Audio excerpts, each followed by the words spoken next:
Welcome back to the Real Tech Talk podcast. Just filming another episode. EBreezy, EK1 Love back on the 1 and 2s. Today, we have an amazing technologist coming on board. We got a slightly different format. We're going to ask him a bunch of different stuff that I think you're going to find super amazing and interesting that is relevant to what's actually happening out there in the market today.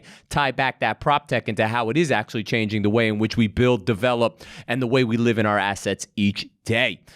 So my guest today is going to be Erez Cohen. Erez Cohen is trying to disrupt the way in which you rent new apartments. So I'm really excited to get to chit chat with him about how he's working his magic. Let's see if what he's doing is a medicine or a vitamin. We'll be the judge of that. All right. And you'll be the judge of that. So stay tuned. Keep it locked. Watch it on Spotify, Apple. We're blowing up, people. We got some amazing stuff coming along the way. We got some amazing technologists, so stay tuned. That's why we're here, bro. This is Real Tech Talk. Boom shakalaka. So who the hell are you, bro? You know, what are you into? What do you do? Yo, you can keep it real here. Tell me about these real estate traders. Eric Brody is the managing principal of CEMVC LLC. All opinions expressed by Eric and podcast guests are solely their own opinions and do not reflect the opinion of CEMVC LLC. This podcast is for informational purposes only and should not be relied upon as a basis for investment decisions. Clients of CEMVC LLC may maintain positions in the securities discussed in this podcast. All right. Welcome to the latest episode of Real Tech Talk. It's your boy, EBreezy, on the 1 and 2s again. You know, you might not have noticed, but I'm a bit hairier than normal today. And that's because it's Summer Friday and we are doing our thing. So rugged individualism, that's my boy Teddy Roosevelt, that is. Maximus? Yes. It is. Okay, good. We got Max always quoting, making sure that I don't say dumb shit and that we don't know what's going on. All right, so today we got a brand new guest. My man, Erez Cohen, is here. Now, I met Erez a couple months ago through another good friend of mine, and what he is doing is absolutely tremendous and changing the game. Now, it's not up to me to talk about it, but I'm really excited to have this conversation. So thank you so much for coming through. Thanks for having me, Eric. I mean, we always was trying to tell you that you got to make sure you come branded. Mm-hmm. Now, Erez is so confident about what he's going to say that he came zero brand, just the man himself. So I'm really excited. Me and Erez met actually at this MIPIN conference back in the day, right? Right. And you had gone to a bunch of them? It was my first one. Mm-hmm. Yeah, so met, chit-chatted, and that's like 5 months ago, and now you're here. So again, thanks a million. Thanks. All right, so how we always start this bad boy up, we always like to know quick things about yourself. So like, what motivates you? What got you into this game? Yeah, cool. So I'll start by saying that I'm Israeli. I moved to New York 2017. Before the pandemic, I was looking for an apartment and kind of experienced a very, very bad experience. I'll get to that in a second. But at the time, I was doing cybersecurity. And I've been in the cybersecurity space for 15 years since... Bro, you would have been like 11. Yeah. You were doing cybersecurity when you were like 7 then. I guess I'm older than I look, but I started in the Army, so that was my Army experience. I've been there for 8 years, so I have quite a bit of Army experience in the cybersecurity space. Oh, you were in the military 8? Yeah. Doing cybersecurity? Correct. Oh, wow. And afterwards as well that was like part of the reason I moved actually to the US. So I opened an Israeli US branch for one of the Israeli cybersecurity companies. Very cool. And the reason I left that space, going back to your question, is that I felt I wasn't creating enough impact. Yeah, it's kind of busy in that space, right? It's not only that it's busy, it's not as relatable, right? You can do crazy stuff, but at the end of the day, I'm going back to my girlfriend or friends, and I can't even talk about what I'm doing because it's just like... So there's no conversation around it. I got you. And also you kind of get to the point where you're obviously impacting because you know the salaries are great, there's like money in that industry, so just by understanding finance you understand you're creating impact, but it wasn't like the type of impact that I was interested in creating. And by the way, to me, cybersecurity is fresh, so you could talk to me about it anytime. Yeah, I love this space. I've been in it for my whole life, but yeah, I wanted to create that type of impact that people can relate to. So like creating that difference in the world where people know about what you do. And let me ask you a quick question, because my wife is of Latin descent. So when we say my people, we say mi gente. So what is that in Hebrew? What's my people? Anashim sheli. All right, cool, yeah. Cool. I even said it in a slightly American accent, and although I'm Israeli. You're going to get ripped right now by all your people. All right, cool. So now you're like, all right, I want to do something relatable. Fine. So you come here for technology, which is dope, a little cybersecurity action. But then, so how did you pivot? What was the deal? Yeah, the deal was me looking for an apartment, dealing with dozens of agents, few of them forgetting about me. I was moving here. It was February 2017, snowing outside. I was out, a few buildings, snow on me. Like the people forgot about the showing. I'm like, just, sitting there, right? Well, let's relate that. Because NYC during the summer and spring, you're chilling outside, right? You can wait an extra 10 minutes because who cares? Right. But when it's winter, it's like out of the train, into the apartment, out of the train, into the restaurant, out of the taxi, whatever it is. You can't be hanging out. So no, people have to understand how painful that is if someone's messing with you. Exactly. All yeah. right, I got you. By the way, there are problems in summer. So my last move was during the summer, and then it's like a different set of problems because you're starting to reach out to all of these different apartments that you see online. 50% of them aren't even answering to your inquiries because they're so busy. Right, so you get just. Oh, like, you're saying because everyone's now moving in the summer, spring. Spring, summer season is when everyone's really moving because it's not nearly as cold and not nearly as uncomfortable. Right. So now no one's even responding to you. Right. So there's like just a new set of friction points and issues when you're moving during the summer. But yeah, all in all, I had this like horrible experience. By the way, I feel it percolating. That technology term, that friction. Yeah. Now we're identifying something. Here it comes, people. Pay attention. Right. And for me, it was understanding how the future of the rental market is going to look like. And that was very vivid for me during that experience, understanding how this is going to look like in 10 years from now. I'm talking about a few years back. And it was clear that the experience of finding a crib is what you're saying. Finding, the leasing, not like being a renter in an apartment, but this process. The process of finding an apartment. It was that frustrating to you. It was that, you finally come to NYC, cybersecurity, life is going to be amazing, and yet here you're like, pit stop, this is terrible. It was terrible. And everybody agreed, right? Like when you explain the type of experience that you had, everybody's like nodding, like, of course, this is the experience. What did you expect? And I'll tell you what I expected. I expected a world where you can get off a subway, open an app, see multiple units nearby within your criteria, tour them one by one without the need to speak with anyone, without the need to wait and coordinate with multiple different agents, being able to physically tour those units whenever you feel like it, being able to apply and sign a lease all within one day and all within one single platform. And going back, and this is how... Well, give the typical experience. So first now you're waiting. It sucks. Right. They forgot about you. Now you're texting someone, your fingers are frozen, fine. So that's one friction point. What else did you identify throughout the process? So there are many. That's the thing. The more we started building what we built, the more we realized how many different friction points exist throughout the process. But going back to the very, very beginning, it has to do with lead gen. Right now, you're an agent, so I'm putting myself in the agent's position right now. I'm in New York. I would put this apartment on StreetEasy. This is where most of the leads are generated from. Will I spend the time in putting that same apartment on RentHop in apartments.com? I wouldn't. Well, isn't it like three things? First, we need the listing to be legal. That's that MLS system, right? Multiple listing service. Right. Then we got to market it. That's what you're saying is StreetEasy, right? Like I got to get it out to the market. And you're saying there's multiple avenues, right? There's multiple MLSs that you can put your listing on. Okay. The idea is that StreetEasy is the main one in New York. Every city has their kind of like main MLS.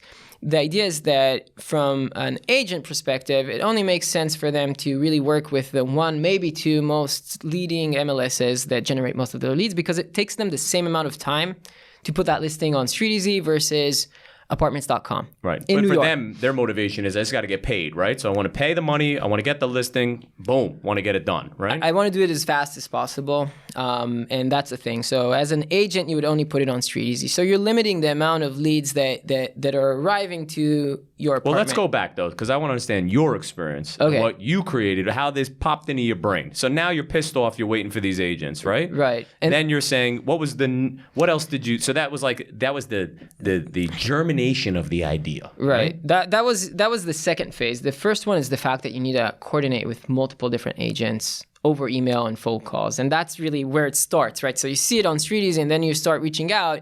You wait sometimes 24 hours for somebody to even pick up that email and respond back to you. Yeah, you can see the apartment. And for you, you're a mover and shaker. You're like, I got 7 minutes. I'll be there in 4, right? Let's go. Right. I'm Airbnb, right? So this is what I'm doing week by week as I'm looking for an apartment. I want to find an apartment as fast as possible, but I'm waiting weeks in order to be able to access those units I'm interested in seeing. Just because of the delay here in the communication. That's the very initial communication, even before I went to actually tour those units. Gotcha. And then you get there, some of them forget about you, some of them forget the key. There's the whole operational aspect that you're kind of like hooked into By the because way, of that. I was back in the day when I started, I would, like on the weekends, I would broker. During the week, I was in construction school and an indentured servant for my father's architectural firm. And I promise you how many times I had somebody come and I was putzing with the keys and couldn't get you in. Yep. Yeah, it happened to me as well. And that's exactly the thing. So that's the whole like showing, what we call like showing facilitation experience, Gotcha. which really is bad and has a lot of like friction points there. And then you want to apply, right? And even then, like if I want to apply, I will send an email saying, hey, I'm interested in applying. Sometimes it would get just forgotten about. Like that email is, you know, in that inbox with thousands of emails that this agent is getting from all of his units. There's no like highlighting of here's a guy who actually wants to apply to a unit right now. And the agent gets to it like 24 hours later, or maybe forgets about that. So even in the application process, there's friction there. And you want to really be able to go about the experience without any idle time. That's the name of the game. So what's the end result? You move in your apartment, right? So we just talked about a timeline, right? Finding it, getting in, applying, getting approved, and then signing and technically moving in, right? There is a process there. Right. And you identified that based on just your experience here as broken. Correct. And is that the germination of the idea of... That was the very beginning of it, because the next phase was really exploring it from the other side of that process, right? But that's how your brain works. That was it. That was how this company was formed. Right. Identifying that. It was identifying how the future looks like. It wasn't even about understanding that there's friction right now. It's understanding that there's friction, but also very clearly understanding the next generation of StreetEasy is one where you're able to go throughout the whole process by yourself with one single app. And when you understand that, and you know that you're able to build product, you go and build product. And that really is what led me to do it. And are you the technologist? Were you the one who was like, I can map this out in my head? Currently I'm the CEO. When we just started, me and my CTO, we were both programming. Wow. So yeah, we did that. I did that for almost 2 years when we just started off. So that was how this bad boy started. Right. Okay. So, which is dope. I think that's great. Like that's clearly a problem. Yep. Right? It's clear. So then how'd you go about solving it? So that really connects me to the next phase, which was understanding how this looks like from the other end of this, right? Because there's one world where everything is perfect. And when you say the other end, the other end, the I'm broker? talking about the broker or the owner, right? So it depends. Okay, yes, the landlord, obviously. So you're looking at it, and I expected, because of how things are running right now, that it must be amazing, right? So you're as an owner, you're working with an agent, it's perfect. Otherwise, obviously there's a broken experience on the renter's end. That's an easy one. But how broken is the experience on the owner's end? Gotcha. And that's really where it becomes interesting, because it involves politics, but it also kind of... What sense? You're saying, like, you know that broker, you've known them 20 years, so now you're still working with them. Exactly. So a relationship-based. Correct. Correct. That's one of the biggest kind of like challenges in disruption in general. There's just like so many players kind of used to having something in a specific way. When you're really disrupting a market, and I'm saying really because there are a lot of startups out there that are disruptive, but they're actually building like a cool feature, which is great. Yo, that's the name of our shit here. We say, are you a vitamin or a medicine? We know all about it, bro. I hear you. So when you're really, really creating a disruptive solution, it means that you're disrupting relationships. You're disrupting the way that people are working. So before we move on, are there blogs about you where they're hating on you? No. You have any good quotes yet from people shitting on EC anywhere? I had experiences. I'm happy to share some. We'd love to hear here, you know? We Yeah. want to hear the down and dirty. No, it's okay. I understand. Yeah, the idea though is that what I understood is that there's a lot of non transparent type of relationship happening on the back end, right? You use an agent, and the one thing that as an owner you would say about your agent is that you trust your agent.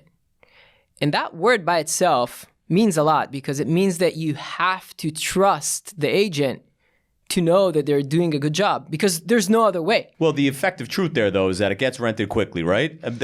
What's the timeline for that landlord? The timeline is, don't make me lose a month, don't let me lose a day, right? So I guess if they're mitigating that, you assume they're doing everything perfect, right? Exactly. But the truth is that they're not. And by saying that they're not, and not because they're not good agents, it's because they're human. And that's really where it... I agree with you because what it sounds like to me, you're like, it's relationship driven right off the bat, you know, like, yeah, maybe at a certain perspective for a minuscule amount of time, but all the other administrative that you're saying was slowing you down should be technology, right? I mean, that's like simple. That's a fact. There's a lot of efficiency to create in the process. And the fact that you have, as an owner, no visibility, zero into that process, it only shows you how much efficiency you could create because an owner doesn't know how many people are inquiring on a unit. The owner doesn't know that the agent didn't answer inquiries for 2 days because they were on a vacation in Florida, right?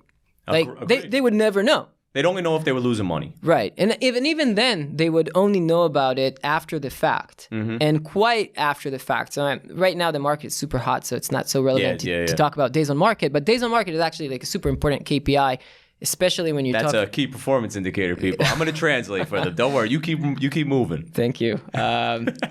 So yeah, days on market is definitely one of the things that we measure for ourselves, and we realize that or that you're achieving like the top dollar within that time frame in that moment, right? Like where the market and the time on market, boom, you hit it. Correct, and that optimization is exactly that. What I'm saying here is though that you as an owner, you don't know what is the potential of your unit because you only see the end result. And the honest truth here is that both in slow markets and also in hot markets, there's a lot of potential that you don't really recognize or realize because of that lack of transparency. Talking about this market right now, and I feel this is what like people that are listening to this are interested in right now. Don't worry, I'm going to get there. Don't you worry about today's market. I'm going to. Okay. I already know how smart you are. I can't wait to ask you about today's market. But let's just to go back, just so I understand. Yep. So you created I agree with you. Big ass problem. Boom. Right. So then you solved it by doing what? How did you solve it? By building real technology. And I want to say here is that what differentiates us as a company is that we built intellectual property in a So what's the name of the company? How about that? Let's start there. You haven't even said it yet. Right. Block.a. I'm just now realizing. Block.a, player. Block.a. Got it. Yeah. Block.a is representing A star, which is a computer science algorithm. Oh, it's subliminal now. Now we're in the subliminal sector. I like it. It talks about like efficiency in finding your best path. And then block is being at around the block that you're looking for an apartment. So creating You mean like Jenny from the block? Did you tell her that you were going to use her terms, bro? Yeah. I'm a big fan. Or chilling on the block? All right. So now block A is formed, right? So which of these issues, which you said there's multiple, did you try to solve? That's a great question because what we did was to recognize where most of the inefficiency is really around. Like what area is the one area that when you solve it, you're like snapping out 90% of the time costs that are involved in the leasing process. And that's touring facilitation. So touring facilitation was the entry point. Right. So what does that mean to our audience? It means So now you said, normally I make this call, I meet them, they don't have the keys, I can't get in, it's a pain in the ass. So that's a tour, right? That's technically a tour? It's both facilitating it, coordinating it, which is a huge pain, right? So like imagine all that agent sitting behind their screen, seeing all of these like requests to tour. They need to schedule with every single one of them individually. Yeah, I could never do it. That by itself is insane, right? And that's not even driving around the city with keys or picking up keys. and then opening a door for someone. So that both of these things connected are what we call touring facilitation. Okay, gotcha. So it's a coordination piece and also like physically being there in order to facilitate the tour. And in that world, what we did was we created two sets of technologies for two different use cases. One is vacant apartments, which is really where we started because the market was very different than what it is right now at the time. And what we did here was to create our own piece of hardware that we're able to sit on any building that is a non-dormant building, and we do it for free. So owners that are working with us, they don't need a buy-in to access control, which I'm a huge believer of, but it's a different pitch. So we're coming to them and saying, we can do everything. You don't need to do or have any upfront like integration or costs involved in this process. We're in the leasing space, right? Now, I just want my audience to know is that I research my people that are coming on the show. So I had that experience, and I'd like to give my experience with your technology. Amazing. Is that cool? Yeah. All right. So I go, Erez, send me the hyperlink, right? Download it, have it on my phone. My one issue is you need my government ID, and since I'm suspicious, right, which I understand, I'm going into people's apartments, but they got to get used to that, right? So boom, I download it, easy, smooth, right? Find an apartment, hit the button on the link from StreetEasy, get an email from you. I have the app, decide when I want to go up to the door, use my phone, which I don't think people understand. There's no more key, there's no more coordinating with anyone. Right. Hit the button, walk in the door. Go to the apartment. It's super simple because it says apartment on it. Hit the apartment. You literally hear the lock open, and based on your technology, you're in. Right? But I'm not renting the apartment, so I thought that was fresh. What happens after that for the consumer then? So now, remember me, I just want to see if it worked. Right. FYI, people, it works in real life. Okay? So block.a is not a theoretical based technology. It's happening right now in this market today. Right. block.a. Knock was our previous. See, I screwed that up. We knew that was going to happen, by the way. I have a friend whose wife's name is spelled like differently, and I always mispronunciate it. So it was going to happen anyway. So block.a works, right? Like on app on the phone. Now what? So what you didn't mention, and it's an important piece of what we built out, is our bot. So our bot is actually the one who's answering that initial inquiry. Oh, so that wasn't even a human who responded to me. Right. She was very nice, by the way. Sharon was great. Yeah, Sharon, I thought I was waiting to meet Sharon. Right. So people think Sharon is a real human being. That's how we created her. So we wanted it to be exactly like an agent would send out that initial email. But it's not even about that initial email. It's about following up with that lead throughout the whole process. And then, by the way, by speaking with many CEOs of brokerages, the one thing that is the hardest to get straight from a CEO of a brokerage to 100 agents is to be able to follow up all the time on time. Of course. They always mess it up. By the way, not because they're bad agents, again, because they're human. They're just breathing. Right. They're doing other things. They're already at a disadvantage. So the idea is that Sharon follows up with you throughout the whole process, and she knows who you are. Not only that she knows who you are, she knows what you're looking for. Gotcha. And she recommends other units. I don't know if you remember seeing this, but she sent you an email. And she continues, and she'll never leave me alone. I know that. Right. Until I'm leased up, and then she's out the door. Correct. So post-visit, going back to your question, post-visit, 15 minutes after Sharon reaches out, and she says, "Hey, Eric, I noticed you toured this apartment. What are your thoughts? Do you want to move forward with an application?" So let's say you say yes. Now what? She sends you a link for the application. So it's all digitized. It's all digitized. So now you fill out that, you forward all the financials, right? And a lease would then get sent to you if you were accepted. So here's the funny thing. The one piece right now that you're stuck in idle mode, because everything else is on demand, right? The one single piece that you're stuck on idle mode is when we're sending out applications to our owners.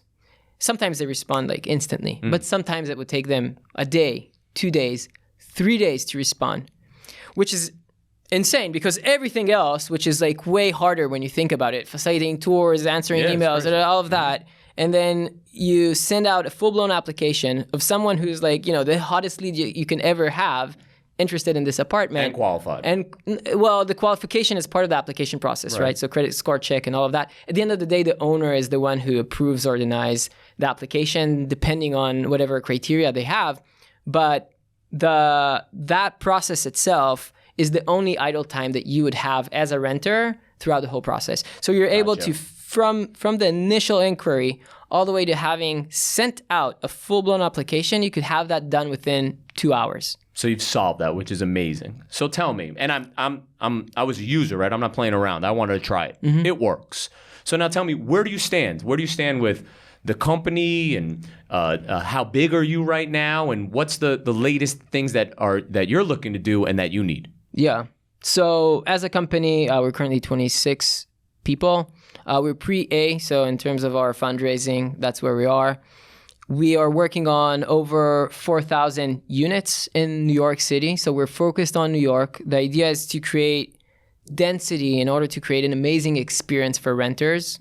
And that's really kind of how we envision this growing, being able to create the new type of rental market. And that's something that building it is, being the first one doing it is hard because there's a lot of market education, but once you're there, you're there. And that's really what we're building for. And I don't know if you noticed, but we just launched our own internal kind of discovery feature where you're able to see all of our inventory, filter through, see more units that are nearby, kind of having that. Well, that's like an add-on, right? First, it was this experience which you've solved for, right? Right, exactly. What's the revenue model? We charge half a month's fee when working with landlords who work with traditional agents. Okay. It's a bit different when you have a leasing office.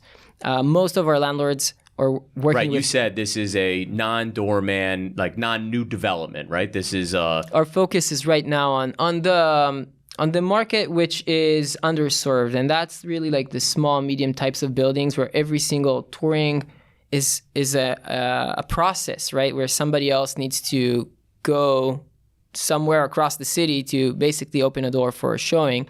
That's the underserved market. It's not that we're not relevant to luxury buildings and leasing offices. It's just like it's a different type of pitch where we're empowering their own agents versus like creating that end-to-end platform. Gotcha. We charge half a month's fee. And that's big because it means that our owners that are working with us are either saving half a month if they're paying OP, if it's an owner-paid type of situation, or they're earning half a month. And they're learning. And they have full visibility into the process. So we're actually sending out weekly reports. They have a live dashboard where they can see how their units are performing. And what's the median rent right now in New York? It's $4,000. So you got 4,000 units, 2,000 on a half month? Yeah, that's 4,000 units is our inventory, meaning that roughly 40% of them is going to turn over on an annual basis. Well, my point is just I got to make sure I stay in contact with you because you have the yacht coming off of New York City that I get invited on the yacht, you know? All right, so really interesting. I get it. Fresh.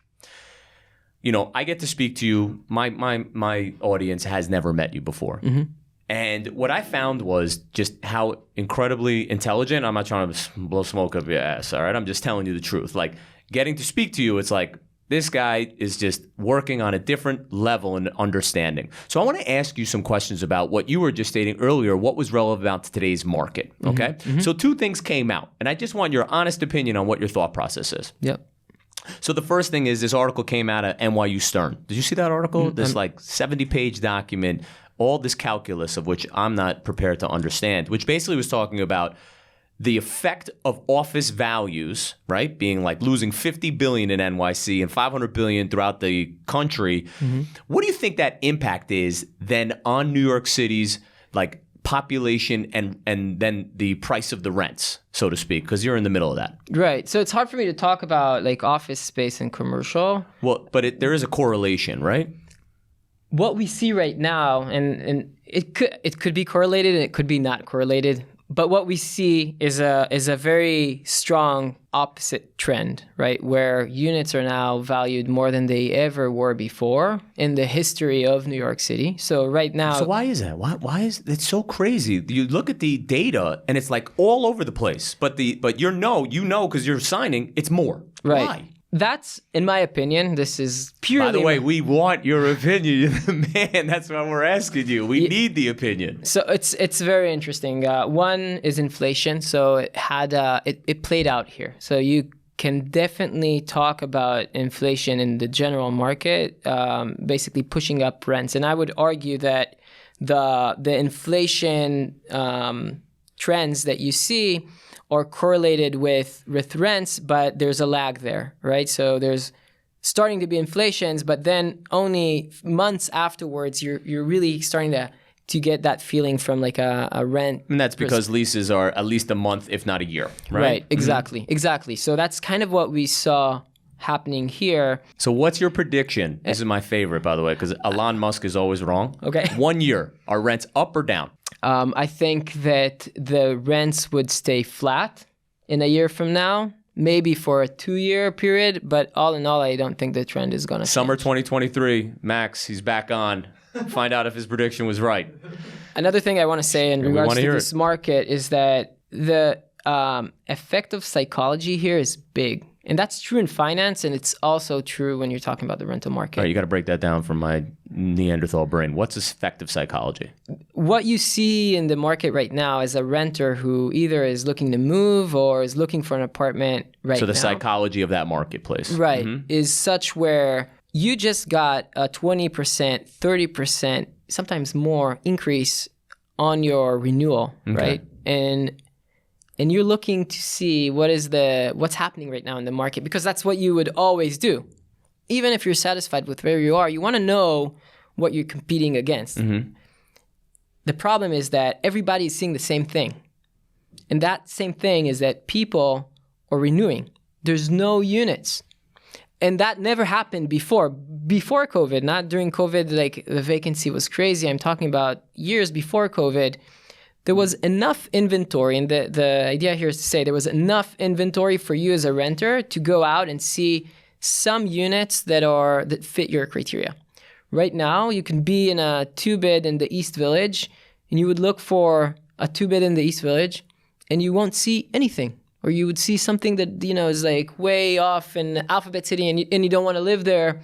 But that would be the market situation. So you're thinking to yourself, it's not even about the price point anymore. I want to be sure that I have a place to live in that I'm satisfied with. And the fact is that everybody's thinking the same. So they're like looking 3 months ahead into like what's happening right now in the market, and they're afraid. They're afraid that if they will leave their apartments, they won't have any other alternative because of how low inventory there is. It's so cool because your perspective on it's so interesting. So there's this book by this guy, John Gaddis, called On Strategy, which basically is just stating it can't be one thing, right? We're talking about many different things. So we've got office getting banged out and people are like, oh, we're going to work from home. Right. But the reality on the street, you're saying, is the demand is huge and it's going up, although you're saying 1 year flat. So it's like all of these indicators flattening out. But what about this? We in New York subsidize rental developments, right? And we need more product. What you're saying, right? Like I want to be in the LES, I want to be in the East Village, but there's no more product, right? There's landmarks, there's zoning regulations. We can't get density here. Now they've turned off politically the ability to get a tax abatement called the 421A sunsetting. What do you think that impact is? Obviously you said 1 year it's the same, but what do you think the impact is there? Does development slow down? And does that mean in 3 years the rents go up even higher? So I have a very small scope in terms of regulations, because I know regulations change quite a bit over a span of like 10 years, 20 years, 30 years. Small scope, big brain though. Small scope, big brain. So it's a really hard question for me to answer, just because I didn't experience as much, because these things, they take time. When I say time, it's like 10 years of time for these specific regulations to really impact the market. And my question here is, or my statement here is that who knows what's going to happen in 10 years from now, right? Because the market can be such where there is a stronger need in housing, and the next administration would change the rules again. And that's kind of how it always goes. Like there's, strings pushing different directions, and depending on parties that have influence, kind of that changes how the rental market looks like. So I'm going back to say all of this to kind of say, I don't know how it will affect the future. That's a really, really good question. If I knew, I was Well, no, you did. You predicted. We're coming back to that prediction. Don't worry. We got it on tape. It's recorded. So listen, in my last closing, which is always that I always love, is so you're working your ass off. You've obviously, you came here. You started a business. What are you doing to balance your life out? What do you do to find solace, peace? What do you do? I love that you're asking that. Thank you. Because I've never been asked that question, and what I do. Oh, all my other ones you've been asked before. This is my first original question for you. I climb, so I do bouldering right now. I'm I started a year ago. Yeah. It's one of the best like therapeutic type of activities that are out there. In Vital in Brooklyn, North 14th. So Williamsburg. Yeah. Have you ever gone to the other spots? I've been to the one in the Upper East Side. It's on 97th and Lex. It's smaller, but the Brooklyn one is amazing. And how come? What is it doing for you? It's well, first I go there with one of my mentors, so that's like a really kind of cool experience because you're both physical in that experience, but also between climb to climb, typically. You would like sit down and kind of like strategize or just like hang because of how intense it is on your body. So you get to have that experience of like climbing and like stretching out and doing these moves, but then you sit down and start talking. And for me, it is with one of my mentors, and he's like, 2 phases ahead of me in terms of like building his company and all of that. So mentor not in the climbing, mentor in the business and life. In the startup space. Okay, gotcha. Yeah. So it's kind of serving, all my needs in one specific type of setting. And are you going hard at it? You going 4 or 5 days a week? Sometimes, so depending. All right, personally, I follow him. I follow you on Instagram, and I love commenting and busting your chops about you being on the boulder. So, right. Listen, keep it up. I love talking to you at any time. You always have something incredible to say. And honestly, I used it. It was fresh. Thanks, so keep it up and do your thing. And let's see what happens. We got to watch out for you. That's for sure. Thanks, Eric. It was a pleasure being here. And of course, thanks brother, for man. inviting me. All right, man. New face, new me. In conclusion, you just heard that amazing podcast with block.a and how they're trying to change the game. So, I've had the opportunity to sit down with him. I don't know what you felt, but to me, when I actually went, I took the experience. One of the things we were talking about is we can immediately beta test what they're doing in NYC right now. And is it changing the experience? So I agree with him. There is so much friction, man. Back in the day, I'd be fiddling with my keys for like 20 minutes. I'd be like, oh my God, did I get the wrong key when I was the broker, right? I rolled up to the door. I got in, right? The one thing I didn't get to do, which is the experience that I need, is the process now after you want the unit, right? Does it keep working automatically all the way through and then leasing the space? I think that would be a game changer, right? What he is providing is not fugazi. This is not a vitamin. If what he's doing works out 100%, this is a medicine.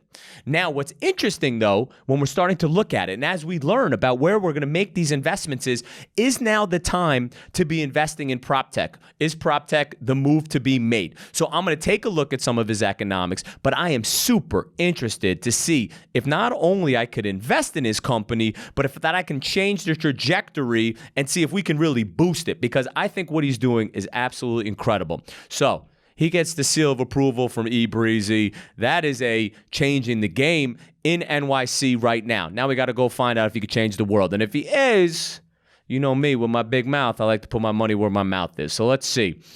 The last thing is he made a cute little prediction. 1 year, flat. I'm not making a prediction. It's not my job. But I want to tell you, that is a smart young man. So let's all check out what he said. See if it's true in 1 year, if the market will remain flat. All right, EBreezy out, baby. Let's go on to the next episode. See you out there in the space. Oh, by the way, now that I'm blowing up, you see me in the street, you got to make sure you say what's up. Say what's up to the big man. Actually, you don't know if I'm a big man, but, maybe I am. Who knows? Say what's up to the big man. Guys, we doing this, and we're doing it big. But it only gets bigger when you like and you subscribe and you listen and you comment. So please, get out there at Real Tech Talk, at E_Brody, at wherever you can find me. Blow it up. We need you, baby. This is a team effort, and that team is me, my boy Max, my boy Mike, and you. So let's go. Like and subscribe. We need you.